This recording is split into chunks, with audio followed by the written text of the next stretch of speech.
지난주에 보았던 3장 16절 말씀을 잠깐 보겠습니다. 3장 16절 말씀을 보면 끝부분에 이렇게 되어 있습니다. 천사들에게 보이시고 만국에 전파되시고 세상에서 믿은 바 되시고 영광 가운데서 올려지셨느니라. 영광 가운데서 올려지셨느니라. 승천하셨다. 이렇게 말씀하고 있죠. 그래서 이 3장 16절의 마지막 부분인 승천과 오늘 본문의 말씀이 연결됩니다. 자, 승천 후에 무슨 일이 남아 있습니까? 예수님과 관련해서 승천 후에 재림이 남아 있죠. 그래서 오늘 본문의 말씀은 주님의 재림 때에 어떤 일들이 일어날 것인가를 설명하는 말씀입니다. 그래서 오늘 본문에 중요한 단어가 하나 나오는데 후일에라는 뜻입니다. 후일에. 이 말이 굉장히 중요합니다. 자, 여기 1절에 나오는 이 후일은 주님의 재림의 때를 의미하는 단어입니다. 자, 바울이 쓴 서신들이 여러 개가 있죠. 우리가 가지고 있는 바울의 이름으로 기록된 서신은 총 13권인데 그 중에 가장 먼저 기록된 서신이 데살로니가 전서입니다. 이 데살로니가 전서를 읽어보면 주님의 재림이 임박했다. 주님의 재림이 얼마 남지 않았다라고 하는 임박한 재림 사상이 나타나 있습니다. 자, 그런데 이제 바울의 가장 나중 서신이 목회 서신입니다. 디모데 전후서, 디도서.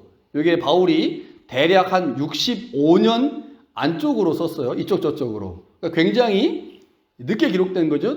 데살로니가 전서가 50년에서 52년 요쯤에 썼다면 디모데 전후서는 65년 안쪽 저쪽이기 때문에 굉장히 가장 늦은 서신인데 이 디모데 전후서에 가면 임박한 재림 사상이 없어집니다. 그러니까 바울이 초기에 사역할 때는 주님이 곧 재림하실 거라고 생각을 하면서 사역을 했고 그래서 편지 안에 그런 내용들을 많이 담았지만 사역이 점점점 깊어지고 사역이 연수가 점점점 많아지면서 주님이 곧 오시지 않을 수도 있겠다라는 생각을 바울이 하게 됐고 그런 것들이 그의 서신 안에 녹아져 있는데 오늘 본문에 나오는 단어 후일에라고 하는 단어가 그것을 의미합니다. 그러니까 주님이 승천하셨고 이제 곧 오셔야 되는데 디모데 전서쯤에 가가지고요 주님이 곧 오시지 않고 언젠가 후일에 오실 거다 이렇게 생각을 한 거예요. 그래서 이 본문에 이제 후일에라고 하는 단어가 나오는데 주님의 재림이 늦어지면서 재림에 대한 입장이 조금 달라졌습니다. 자, 오늘 본문에서 바울은 주님의 재림의 때 그때 어떤 일이 일어날지를 설명을 하는데 자, 우리가 1장에서 이미 살펴본 것처럼 디모데가 목회하고 있는 에베소 교회 안에는 다른 교훈을 가르치는 사람들이 있었죠. 이게 교회 안에서 가장 심각한 문제였기 때문에 디모데 전서를 기록할 때 바울이 가장 먼저 이 이야기를 기록했어요. 다른 교훈을 가르치는 사람들이 있다. 이들을 멀리하고 이들을 경계해야 된다. 족보와 신화를 그리스도 복음과 연결시켜서 교묘하게 복음을 왜곡시키고 있다. 이런 사람들 얘기를 했습니다. 그런데 주님의 재림이 가까우면 가까울수록 그러니까 이제 후일인 거죠. 그 기간이 어느 정도인지 모르겠으나 그게 뭐 5년이든 10년이든 20년이든 후일에 1장에서 언급된 그러한 이단들이 더 많이 출현할 것이다 라고 지금 4장에서 얘기하는 거예요. 그러니까 1장에서는 단순히 족보와 신화와 관련된 이단들이 교회 안에서 복음과 족보와 신화를 연결시켜가지고 이상한 왜곡된 복음을 전했는데 주님의 재림이 가까우면 가까울수록 훨씬 더 많은 이단들이 등장할 것이고 훨씬 더 많은 잘못된 가르침들이 등장할 것이다 라고 하는 것이 이제 4장의 이야기입니다.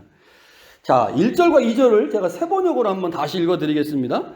성령께서 환히 말씀하십니다. 마지막 때 어떤 사람들은 믿음에서 떠나 속이는 영과 악마의 교훈을 따를 것입니다.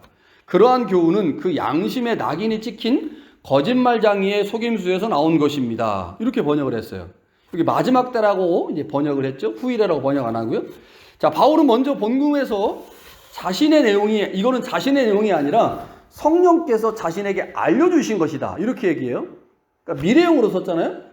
마지막 때 이런 일들이 일어날 것인데 이것은 내 견해가 아니고 내가 사역하면서 기도하면서 말씀을 연구하면서 성령께서 나에게 깨닫게 하신 거다라고 하면서 앞일의 예측이다 보니까 자신의 사적인 견해로 이야기하기보다는 성령의 말씀으로, 음성으로 이제 본문을 말씀하고 있는 거죠.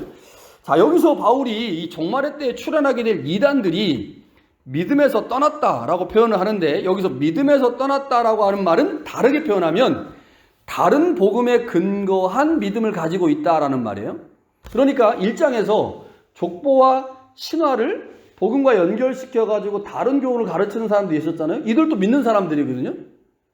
그런데 바울이 그들을 왜 경계하라고 했냐면 그리스도의 십자가의 복음을 믿는 사람들이 아니란 말이에요. 그러니까 믿기는 믿는데 그리스도의 십자가의 복음이 아닌 다른 교훈이나 다른 복음을 믿는 사람들을 바울이 지금 그들은 믿음에서 떠났다. 그런데 그들이 왜 믿음에서 떠났냐면 그들 배후에 악한 영들과 속이는 영들과 귀신들이 있다. 이렇게 말해요. 그런데 이 문제는 뭐냐면 속이는 영과 귀신들이 사람의 마음을 사로잡아서 양심을 마비시키는 것이 문제다. 이렇게 말하는 거죠. 그러니까 이 잘못된 가르침에 빠져들면 그 잘못된 가르침의 배후에 우리로 말하면 마귀와 귀신이 있고, 그 마귀와 귀신이 그 가르침을 받은 사람의 양심을 마비시켜서 양심이 작용을 못하게 하는 거예요. 그래서 이 사람들은 그 복음에 한번 빠지면 진리의 복음이나 제대로 된 복음을 아무리 들어도 다시 회복할 수 있는 가능성이 없다는 거예요. 별로 없다는 거죠. 그래서 바울이 지금 목회하고 있는 이 디모데에게 교회 안에 지금 이미 잘못된 가르침, 다른 교훈을 전하는 사람들이 있고, 주님의 재림이 가까우면 가까울수록 그러한 사람들이 더 많아지니 목회 정신 똑바로 차리고 해라. 그들이 잘못된 가르침에 빠져들면 그 배후에 마귀와 귀신들이 있어서 양심이 마비되고, 그 양심이 한번 마비되면 그들을 돌이키기가 얼마나 어려운지 예수를 안 믿던 사람들이 믿는 것보다 훨씬 어렵다. 이렇게 얘기를 하는 거죠. 여러분 실제로 그렇습니다. 이단 복음에 빠진 사람들, 이단의 영이 있거든요. 이단의 영. 예를 들어 신천지.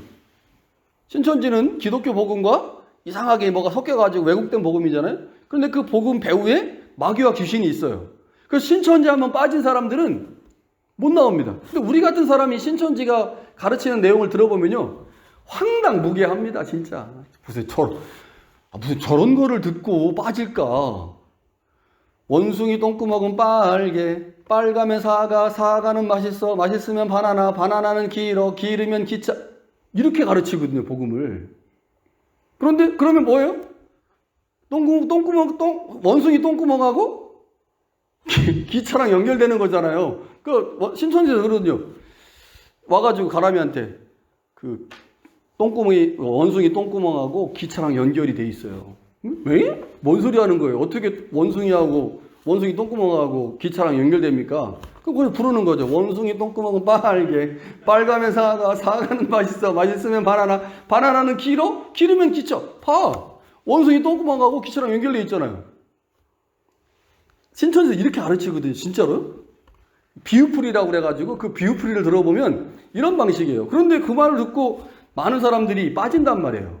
그리고 못 헤어져 나오죠. 일부가 나오긴 하지만 상당수 많은 사람들이 거기 여전히 빠져 있습니다. 이유가 뭐냐? 마귀와 귀신이 그들의 양심을 마비시키거든요. 잘 못 나와요. 그래서 이단에 빠진 사람들을 구원해내기 위해서 그 주위에 있는 가족들이 얼마나 많이 기도하고 애를 써야 되는지, 그 수고와 노력이 얼마나 크고 얼마나 많은지 이거 뭐 헤아릴 수가 없습니다. 근데 지금 바울이 그 얘기를 하는 거예요. 주님의 재림이 가까우면 갈수록 그런 현상들이 더 많아지니 교회를 목회할 때 정신 똑바로 차려야 된다. 다른 가르침은 절대로 허용해서는 안 된다. 그런데 여기 이 3절에 보면 이들의 가르침의 구체적인 내용을 바울이 소개합니다. 그게 뭐냐? 혼인을 금하고 어떤 음식은 먹지 말라 한다. 이거예요. 뭐 여러 가지 가르침이 있겠지만 두 가지로 소개했어요. 이 이단들, 후일에 나타나게 될 이 이단들은 혼인을 금하고 어떤 음식은 먹지 말라 한다. 자, 그런데 4절부터 5절에 나온 내용들을 보니까 이들의 가르침에서 더 큰 문제가 된 것은 음식인 것 같습니다. 그러니까 두 가지, 혼인을 금하고 어떤 음식을 먹지 말라 한다고 말해놓고 4절과 5절에 음식 얘기만 하잖아요. 그러니까 이 사람들이 지금 문제가 되는 것은 음식 문제가 되는구나라는 걸 알게 되죠. 자, 혼인을 금한다. 어떤 식물은 먹지 않는다. 그러니까 뭐와 연결되어 있습니까? 인간의 성욕과 식욕과 관련된 거죠. 그러니까 혼인을 금한다. 아우, 저 사람 성욕을 다스릴 줄 아는 사람이니까 성자네. 어떤 음식은 금한다. 아우, 저 사람은 막 음식을 다 먹지 않고 탐심이 없고 저 사람은 절제해서 먹는다. 좋은 거 아닙니까? 성욕도 절제하고 탐욕도 절제하고 음식도 절제하면 굉장히 좋은 건데 바울은 부정적으로 언급하고 있거든요. 그 왜 이들을 부정적으로 언급하고 있냐? 자, 이것은요, 그 당시에 헬라 세계에 존재하고 있었던 이단의 가르침과 같았기 때문입니다. 자, 이 이단이 바울 당시에 세력이 크지 않았던 것 같아요. 그래서 후인이라는 표현을 쓴 겁니다. 바울이 복음을 전할 당시에 바울은 주님의 재림이 지연되고 시간이 지나면 지금 이 이단, 혼인을 금하고 어떤 음식은 먹지 말라라고 하는 이단이 세력을 키울 것이고, 그로 인해서 지금은 세력이 약해서 잠잠할 수 있지만 교회가 이 이단 때문에 상당히 큰 어려움을 겪게 될 것이라고 바울이 본 것 같아요. 여러분, 신천지가 이렇게 커질 거라고 생각했습니까? 아무도 생각 못했죠. 얼마나 그 영향력이 컸는지 우리가 지난 대선에서, 한국 대선에서 그 봤습니다. 지금 이제 정부가, 윤석열 정부가 나온 이후에 이 신천지가 아주 그냥 기고만장해졌어요. 더. 예전에 제가 한국에 나올 때, 한국에서 2009년에 나올 때 그 신천지의 신도수가 이제 그 리스트업 한 게 한 6만 명이라고 했거든요. 근데 지금 몇만 명입니까? 20만이에요. 20만. 십몇 년 동안요, 그 수가 거의 3배 늘어났습니다. 이거 엄청나요. 이렇게 커질 거라고 생각 못 했거든요. 그런데 바울도 그랬던 것 같습니다. 지금 4장 1절부터 5절에 언급하고 있는 이 이단이, 혼인을 금하고 음식을 금하는 이 이단이 바울 당시에는 별로 세력이 크지 않았는데 주님의 재림이 점점점 다가오면 다가올수록, 시간이 지나면 지날수록 교회 안에서 이 세력이 상당히 커질 것이고 문제를 일으킬 것이라고 바울이 내다본 것 같아요. 자, 이들이 누굴까? 1장에 나오는 다른 교훈을 전하는 사람들하고는 다른 것 같습니다. 그러니까 1장에 나오는 이단들은 족보와 신화, 이 두 가지를, 헬라 세계에 있는 이 족보와 신화를 기독교 복음과 혼합해서 다른 복음을 전했던 사람들이라면, 이들은 이렇게 그 족보와 신화와 관련된 사람들이 아니라 혼인을 금하고 어떤 식물을 금지하는 자들이었기 때문에 학자들의 의견에 의하면 이 사람들은 기독교 영주주의자들이다, 이렇게 얘기해요. 영주주의 한 번은 다 들어보셨을 거예요. 기독교 초기 기독교예요. 이 영주주의만큼 기독교를 힘들게 한 이단이 없습니다. 근데 지금도 역시 영주주의적인 요소들이 기독교 안에 굉장히 많이 있어서 이걸 공부를 제대로 안 하면 기독교 개신교 안에 영주주의인지 아닌지를 분별을 못할 정도로 굉장히 교묘하게 한국교회에 들어와 있어요. 기복신앙만큼. 이게 지금 여기서 말하는 이 혼인을 금한다, 어떤 식물을 먹지 말라 한다 하고 하는 것은 이제 기독교 영주주의자들인데, 이들은 이렇게 생각했어요. 육체가 영혼의 감옥이다. 그러니까 사람 안에 영혼이 있잖아요. 그런데 그 영혼은 지금 육체라고 하는 감옥 안에 갇혀 있는 겁니다. 그래서 구원이 뭐냐면 영혼이 육체의 감옥을 벗어나는 거예요. 그러니까 영혼은 대단한 거고 육체는 별거 아닌 거기 때문에 육체적이고 육적인 것에 대해서는 굉장히 무시하고 별것 아닌 거라고 말하고, 영적이고 신령한 것은 대단하고 생각하는 겁니다. 그래서 이 육체인 성욕과 식욕을 절제하고 금욕해야만 그게 영원히 그 육체에서 벗어날 수 있는 방법이고, 그렇게 구원을 이룰 수 있다라고 주장했던 사람들이 영주주의자들입니다. 이들은 인간의 쾌락과 즐거움을 추구하는 것은 영혼을 병들게 하는 거기 때문에 영혼을 위해서는 반드시 극도의 절제와 금욕주의를 해야 된다라고 생각을 했던 사람들입니다. 그래서 혼인도 안 하는 게 좋고 하면 안 되고, 육류와 같은 음식을 먹는 것도 몸의 쾌락을 추구하는 행동이기 때문에 이건 악한 거예요. 저녁에 고기 드신 분, 악한 겁니다. 악한 거. 영주의자들은 그렇게 얘기를 한 거. 따라서 진정한 거룩과 자유를 위해서는 강제적인 금욕을 해야 된다라고 생각을 한 거죠. 근데 바울은 이들의 가르침이 이단이다라는 겁니다. 이단이다. 왜냐하면 창조주 하나님과 구속주 하나님을 이들은 거부하기 때문이다 라고 주장을 한 거죠. 자, 바울이 어떻게 말합니까? 모든 음식물은 하나님이 만드신 거라는 거죠. 그러니까 처음부터 악한 음식은 없습니다. 여러분, 성욕이 악한 겁니까? 성욕은 악한 게 아니죠. 악하게 쓰니까 악한 거죠. 아니, 남편이 아내에게, 아내가 남편에게 성욕을 느끼는데 그게 왜 악한 거예요? 그거는 너무너무 좋은 거죠. 음식을 먹는 게 나쁜 게 아니잖아요. 너무 많이 먹으니까 문제죠. 술이 나쁜 겁니까? 아니요. 바울은 디모데에게 네 비위, 네 위장병을 위해서 포도주를 약으로 쏘라라고 그랬어요. 포도주가 나쁜 겁니까? 아니요. 많이 먹고 취하니까 나쁘게 되는 거죠. 그러니까 처음부터 나쁜 게 없어요. 성욕도 그렇고 음식도 그렇고 처음부터 나쁜 게 없는데 이들은 처음부터 나쁜 것이다, 이것은. 성욕과 탐심은 나쁜 것이다 라고 가르치면서, 그렇게 가르치면서 어떻게 만드는 거예요? 하나님의 창조 세계를 혼란스럽게 만드는 거죠. 하나님은 모든 것을 거룩하고 정결하고 바르게 창조했는데 그 창조한 하나님의 세계를 이들이 왜곡시키는 일을 하고 있다는. 그래서 바울이 뭐라고 말합니까? 말씀과 기도로 모든 음식들은 거룩해진다. 그러니까 여러분, 술 드시기 전에 기도하시면 되는 거예요. 기도하시고, 이거 하나님의 말씀으로 거룩해집니다. 그 술이. 여러분, 얘가 술을 이렇게 너무 먹고 싶어. 그래가지고 술을 먹어야 되는데 이 술을 먹기 전에 기도를 해요. 하나님, 이 술을 먹고 제가 건강을. 근데 그 사람이 그 술을 먹고, 술을 많이 먹을 수 있겠습니까? 그걸 기도해놓고 제가 건강 상황에서 조금만 먹을 거 아니에요. 거룩해진 겁니다. 여러분, 돼지고기를 위해서 기도하는 거예요. 거룩해져. 모든 음식은 하나님의 말씀과 거룩해집니다. 왜냐하면 하나님이 그 음식보다 위에 계신 분이니 그분의 말씀과 기도로 거룩해질 수 있는 거죠. 그래서 바울은 세상에 있는 그 어떤 것도 처음부터 그런 것은 아니다. 다 중립적인 거라는 거죠. 하나님 만드신 것은. 그런데 이 이단들은 교회에서 그렇게 가르치지 않는 겁니다. 처음부터 잘못됐다. 처음부터 문제가 있다. 저 사람은 처음부터 악했다. 저 사람이 저렇게 하는 것은 저 사람은 구원받지 못할 처음부터 버림받은 자기 때문이다. 이렇게 얘기하는 겁니다. 이게 이제 잘못됐다라고 바울이 지금 얘기하는 거죠. 여러분, 디모데전서가 기록될 때와 지금의 시간을 비교해 보면 주님의 재림의 시간은 말로 할 수 없을 정도로 지연됐죠. 바울 당시와 비교하면 지금 2000년이 지연된 거 아닙니까? 그런데 반대로 말하면 어떻습니까? 주님의 때가 바울 때보다 말도 안 되게 가까워진 거예요. 그렇죠? 그러니까 주님이 지금 어느 시점에 오려고 지금 마음을 먹으셨어. 몰라요, 그 시점이 언젠지. 근데 바울의 시점하고 우리의 시점 비교해보면 주님의 재림이 말도 안 되게 미뤄졌고 지연된 거지만, 다시 말하면 주님이 오시려고 하는 그 시점에서 보면 지금 굉장히 가까워진 거예요. 우리는 2000년이나 지났으니까. 주님의 재림이 지연된 이유가 뭐겠습니까? 더 많은 사람들이 구원을 받기 위한 하나님의 마음 때문입니다.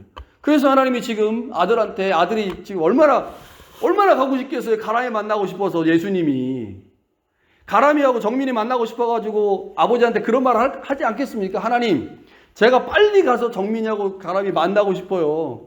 그 하나님 뭐라고 말해? 아들한테, 아들아, 조금만, 네 마음 안다. 그러나 지금 정민이 옆에 있는 누구 모시기, 걔가 지금 아직 구원을 못 받았다. 정민이가 전도를 빨리 해야 되는데 안 하니까 지금 구원을 못 받았어. 그래서 정민이가 빨리 기도해가지고 전도하게끔 내가 좀 더 기다리자. 그럼 아들이 아버지한테, 그렇군요. 제가 정민이 보고 싶은 마음에 빨리 가고 싶었는데 정민이가 빨리 구원할 수 있도록 제가 더 기도하고 좀 기다리겠습니다. 여러분, 아버지의 마음 때문에 지금 재림이 지연되고 있습니다. 그런데요, 주님의 재림이 가까워지면 가까울수록 그만큼 복음의 진리에서 벗어나는 사람도 많아진다는 거죠. 왜 그렇습니까? 바울의 서실에 의하면 다른 복음, 가짜 복음 뒤에 숨어있는 마귀와 귀신들이 자신의 때가 가까워온 줄 알고 더 열심히 마음을 혼란하게 하고 양심을 마비시키거든요. 그래서 복음에서 멀어진 사람은 점점점 멀어집니다. 점점점. 우리가 어떻게 해야 되겠습니까? 성령의 도우심으로 우리의 마음을 잘 지키고 하나님의 복음을 더 가까이 하고, 그래서 주님이 이 땅에 다시 오실 때까지 우리의 마음을 잘 보존하는 것이 무엇보다 중요하죠. 뿐만 아니라 성령의 도움으로 이 마지막 때 거짓과 진리를 분별할 수 있는 능력이 우리 안에 주어져야 할 것입니다. 바울 시대에 바울이 말하는 십자가 복음이 있었고요. 그 십자가 복음의 대척점에 서 있었던 디모데전서로 하면 족보와 신화와 관련된 복음, 그리고 영주주의자들이 말하는 육과 영혼을 분리시키는 그 복음, 이 두 복음이 지금 이 대초점에 있거든요.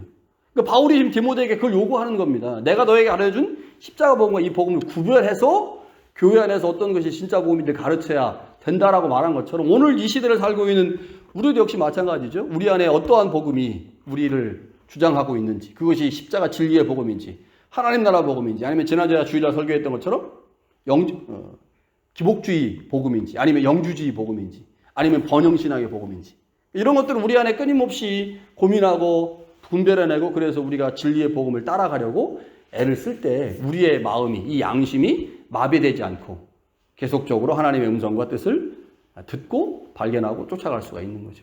그런 은혜가 우리 교회 가운데 있기를 간절히 축원합니다.